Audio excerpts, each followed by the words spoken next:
नमस्कार। इस वक्त की सबसे बड़ी खबर हम आपको बता रहे हैं। सिवान के चर्चित खान ब्रदर्स के नाम से मशहूर रईस खान के ऊपर जो एफआईआर हुआ था, उसी से जुड़ी बड़ी अपडेट सामने निकल कर आ रही है। आपको बता दें कि रईस खान ने अपना पक्ष लेते हुए कहा है कि जो भी आरोप मुझ पर लगाए जा रहे हैं वो बेबुनियाद है।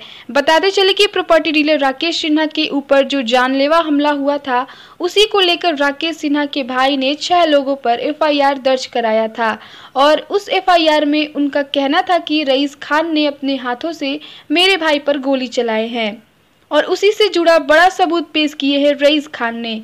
रईस खान का कहना है कि जिस वक्त राकेश सिन्हा पर गोली चली थी, उस समय मैं अपने घर पर था और उन्होंने सीसीटीवी कैमरा में रिकॉर्ड वीडियो से यह साबित भी किया है कि उस वक्त मैं अपने घर पर रिश्तेदारों के साथ था। खैर, प्रशासन जांच में जुटी हुई है। जांच के बाद ही पता चलेगा पूरा मामला क्या है।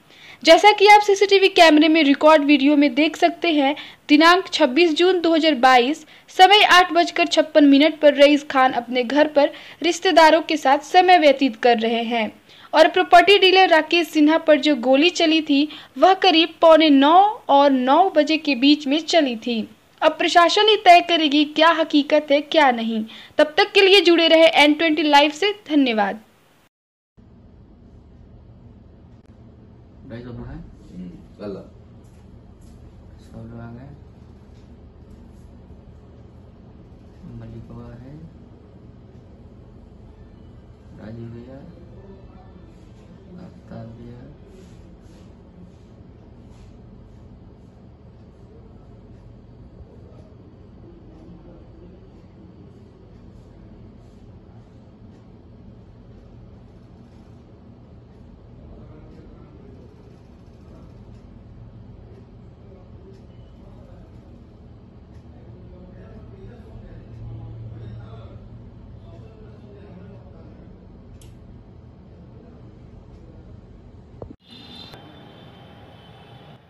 आपके अपने शहर सिवान में खुल गया जींस कॉर्नर, जहां आपको मिलेंगी दिल्ली, कोलकाता एवं गुजरात जैसी सभी सुविधाएं। और आपको बता दें कि जींस कॉर्नर खुद मैन्युफैक्चरिंग करती है और साथ ही होलसेलर विक्रेता भी है, जहां आपको मिलेंगे सबसे सस्ते और सबसे अच्छे कपड़े। अगर आप ही रिटेलर हैं तो आज ही संपर्क करें जींस कॉर्नर, जिसके प्रोपराइटर हैं कुणाल जी, जिनका कॉन्टेक्ट नंबर है 9525949737 और मिलने का पता है फतेहपुर बाईपास। तो आपका नाम उछल के सामने आ रहा है, तो क्या कहेंगे, ऐसा क्यों हो रहा है? सबसे पहले आप सब मीडिया भाइयों को हमारी तरफ से प्रणाम सलाम। और जो ये आरोप हम पर लगा है बेबुनियाद है, झूठा आरोप है। और मैं कल भी कुछ प्रेस मीडिया वाले लोग आए थे, उनको अपनी सच्चाई बताए। सबसे पहले कि आप हमारे घर पे सीसी कैमरा लगा हुआ है, उसका फुटेज निकाल लीजिए। फुटेज हम दे भी चुके हैं। और दूसरा है कॉल डिटेल मोबाइल का आप लोकेशन निकाल सकते हैं। और हम इस घटना से कोसों दूर हैं, हमको इस ABCD कुछ नहीं मालूम है। अब रही बात, राजनीति में सक्रिय रूप से उभरे हैं।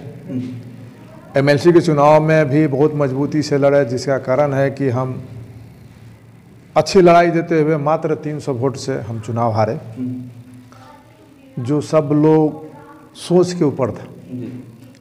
और सेकेंड बढ़ता में चुनाव हारे, जिसके कारण सिवान के जितने भी राजनेता हैं उनको लग रहा है कि रईस खान से हमको बहुत ज़्यादा दिक्कत हो सकता है। तो कोई ऐसा बर्दाश्त हो, हम पर हाल में ही चुनाव के दिन ही गोली चला। और ये झूठा केस भी हम पर हुआ। हम पहले भी जब गोली कांड हम पर हुआ तो मैंने अपने तरफ से हर जगह एप्लीकेशन एक लिख के दिए कि हमको गार्ड मुहैया कराया जाए, गार्ड मेरा सुरक्षा गार्ड उपलब्ध कराया जाए। दूसरा कि हम ये भी बताए थे कि कोई ऐसा वारदात अगर ज़िला में होता है तो रईस खान के फंसाने का साजिश, उस एप्लीकेशन में हम पहले भी दिए हुए हैं कि इस तरह की घटना हमारे साथ हो रही। और ये देख लीजिए घटना 8:45 के बीच में है। हम 9:55 में अपने जो सिवान के गेस्ट हमारे कुछ बहुत सारे लोग आए थे उनसे मिल रहे हैं। इसका सीसी फुटेज है, चाहे जब का मन होगा तब फुटेज। हम तो 20 तारीख से कंटिन्यू अपने गांव से हम सिसवन तक नहीं गए। सिसवन अपना है, हमारा ब्लॉक है 3 किलोमीटर, वहाँ तक नहीं गए हैं। अपने घर पे ही कंटिन्यू रहे, गांव में ही रहे। और हमारे सिवान जिला प्रशासन पर पूरा भरोसा है, न्यायपालिका पर भरोसा है कि हमारे साथ न्याय होगा। और हम संतुष्ट हैं कि जबकि हम किसी घटना में हम किसी तरह का मेरा इसमें कोई भूमिका नहीं है और हमको न्याय मिलेगा। तो बढ़ते हुए राजनीतिक कद की वजह से आपको लगता है कि जो आपके धूर विरोधी हैं, जिनको आपको लगता है कि ये राजनीति में हमको जो है कहीं ना कहीं परेशान कर सकते हैं या रास्ते से हटा सकते हैं, उनको इस बात का एहसास होने लगा है क्या? देखिए, हम तो अपना सिवान जिला में किसी को धूर विरोधी मानते ही नहीं हैं। सब लोग अपने अपने स्तर से राजनीति करते हैं, उन लोग अपने अपने राजनीति करें। हम अपने तौर तरीक़ा से राजनीति करते हैं, हमारा अलग अपना भूमिका है। किसी भी राजनेता को, किसी को भी ये अधिकार नहीं है किसी भी को फंसाया जाए, झूठा केस में फंसा दीजिए, चाहे मरवा दीजिए। ये राजनेता का काम नहीं है। जो राजनीति करता है समाज का उत्थान करे, समाज का कल्याण करे, वो राजनेता कहलाता है। तो एमएलसी चुनाव के बाद से रईस खान का नाम लोकसभा चुनाव को लेकर के जोर शोर से चल रहा है और ऐसी संभावना बन रही है कि आप लोकसभा चुनाव में सिवान संसदीय क्षेत्र से सबसे मजबूत दावेदार के रूप में सामने आए हैं और आपने खुद इसका अनाउंसमेंट भी किया था कि मैं चुनाव बहुत मजबूती से लड़ूंगा। क्या कहें? देखिए, चुनाव तो मैं लड़ूंगा और लोकसभा चुनाव बहुत मजबूती से लड़ूंगा। और ये घोषणा करने के बाद से ही बहुत सारे लोगों में बेचैनी बढ़ गई है। मैं पार्टी से लड़ूं या अगर पार्टी में अगर ज्वाइन करते हैं तो आला कमान का जो निर्देश होगा उसका पालन करेंगे। अगर हमको टिकट मिलता है तो हम लड़ेंगे, मजबूती से लड़ेंगे। अगर निर्देश हमको मिलता है कि नहीं आपको इनको मदद करना है पार्टी में अगर जाने के बाद, तो आला कमान का निर्देश का पालन करेंगे। एमएलसी चुनाव में जिस तरह से आपकी तैयारियां रहीं और सिवान एमएलसी चुनाव में आपने जिस प्रकार का आपने प्रदर्शन किया, तो कहीं ना कहीं यह जो एक मैसेज गया है कि आपके ऊपर जो है पार्टी भरोसा विश्वास कर सकती है, क्योंकि आपका परफॉर्मेंस लेवल बहुत हाई लेवल का रहा है चुनाव में। देखिए, एमएलसी चुनाव अपना सिवान जिला का लगभग महाराजगंज आधा लोकसभा मान लीजिए और सिवान पूरा लोकसभा 1.5 गुना मान लें कि हम लोग एमएलसी चुनाव लड़ते हैं जिला में, जो सिवान पूरे जिला में।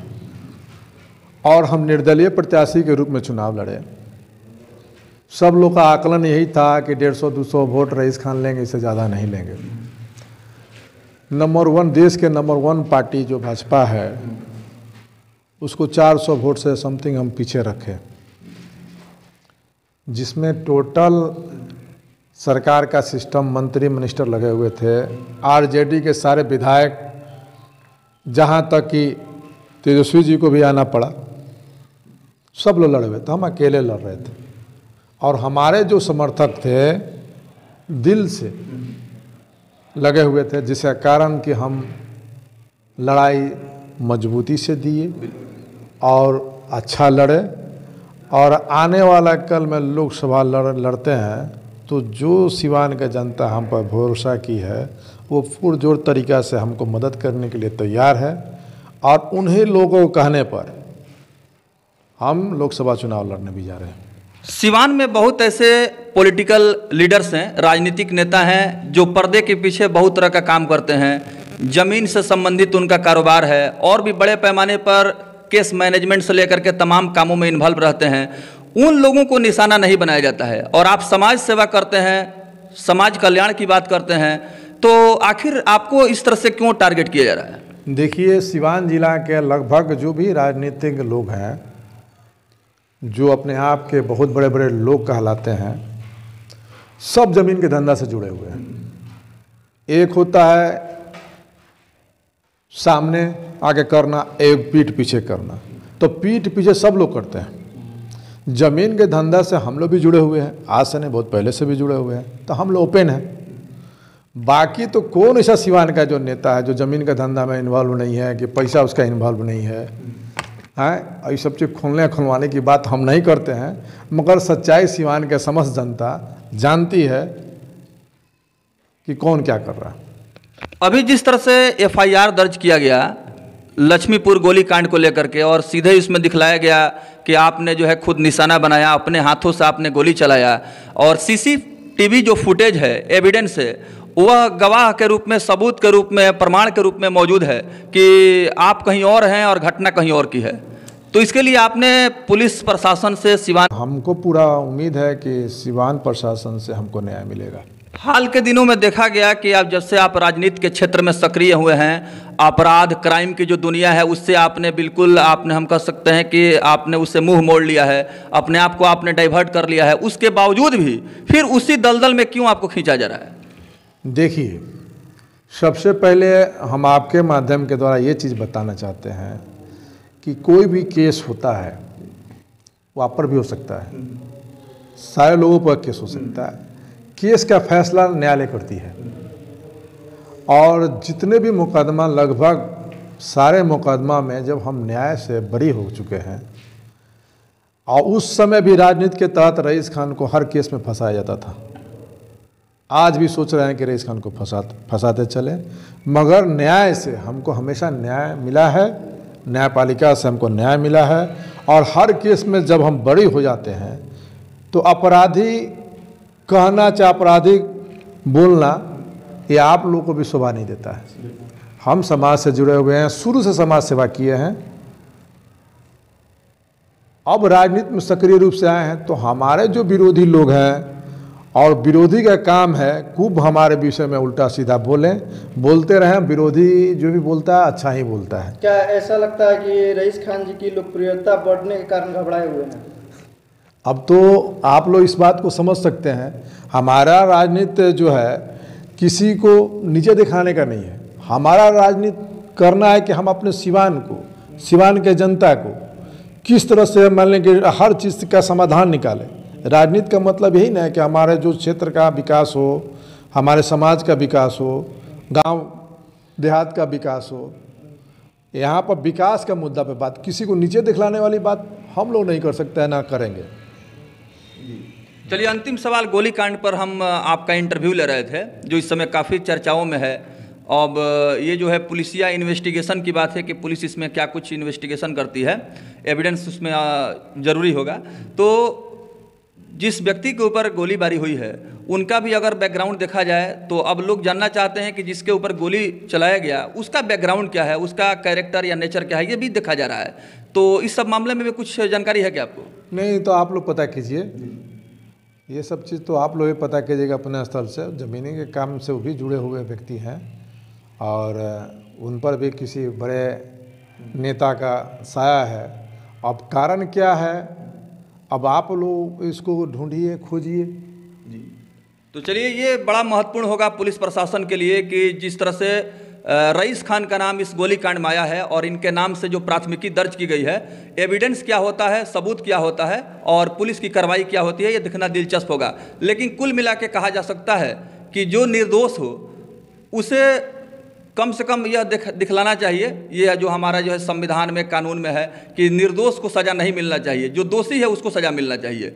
और ये उम्मीद किया है रईस खान ने कि पुलिस प्रशासन निष्पक्ष जांच करेगी और दूध का दूध, पानी का पानी होगा। बहुत बहुत धन्यवाद।